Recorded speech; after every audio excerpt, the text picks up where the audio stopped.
कभी कभी शादियां खुशियों की नहीं, मौत की वजह बन जाती है। कुछ दुल्हनें बारात के साथ नहीं, बल्कि शमशान से आती हैं। यह कहानी है उत्तर प्रदेश के एक छोटे से गांव की। गांव का नाम था भैरवपुर। गांव छोटा था, लेकिन वहां के लोग बेहद अंधविश्वासी थे। हर कोई जानता था कि गांव के बाहर वाली कोठी शापित है। वह कोठी सालों से वीरान पड़ी थी। कहते हैं उस कोठी में कभी एक शादी हुई थी और उसी शादी में दुल्हन ने अपनी जान दे दी थी। लेकिन क्यों, यह किसी को ठीक से पता नहीं था। गांव के ही रहने वाले अजय और मोहन अक्सर उस कोठी के पास खेलते थे।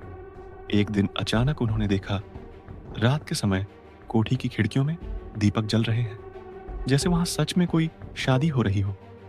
मोहन ने डरते हुए कहा, अजय, ये क्या है? यहां तो कोई रहता भी नहीं। अजय हंसते हुए बोला, अरे पागल, शायद किसी ने मजाक में दीपक जला दिए होंगे। चल चल कर देखते हैं।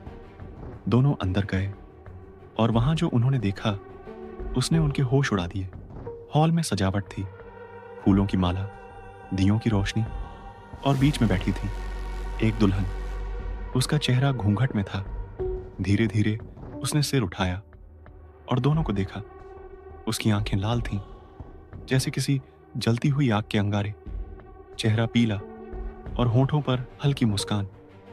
अजय और मोहन डर कर भागे, लेकिन जाते जाते उन्होंने उस दुल्हन को यह कहते सुना, रुको, शादी बिना बारात के अधूरी है।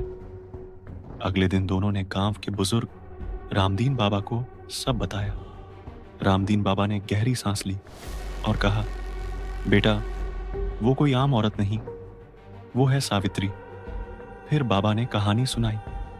सालों पहले सावित्री की शादी इसी कोठी में हुई थी। सब कुछ अच्छा चल रहा था, लेकिन दूल्हा और उसके परिवार ने दहेज के लिए उसे जला दिया। दुल्हन चीखती रही, मगर किसी ने मदद नहीं की। वो दुल्हन इसी कोठी में मरी।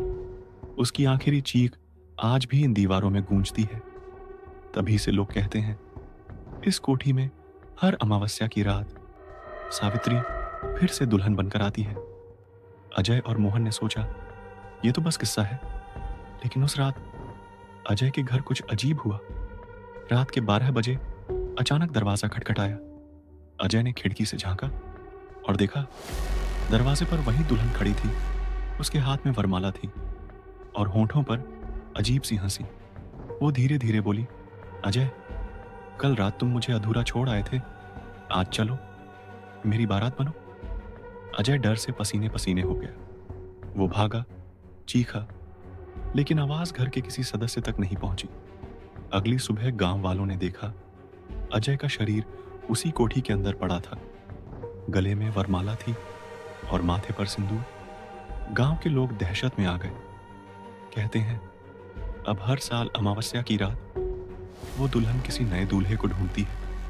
मोहन, जिसने यह सब देखा था, वह शहर भाग गया, लेकिन कुछ महीनों बाद उसकी भी लाश मिली। लाश पर शादी के कपड़े थे और चेहरे पर मुस्कान, जैसे उसने भी उस भूतिया दुल्हन से शादी कर ली हो।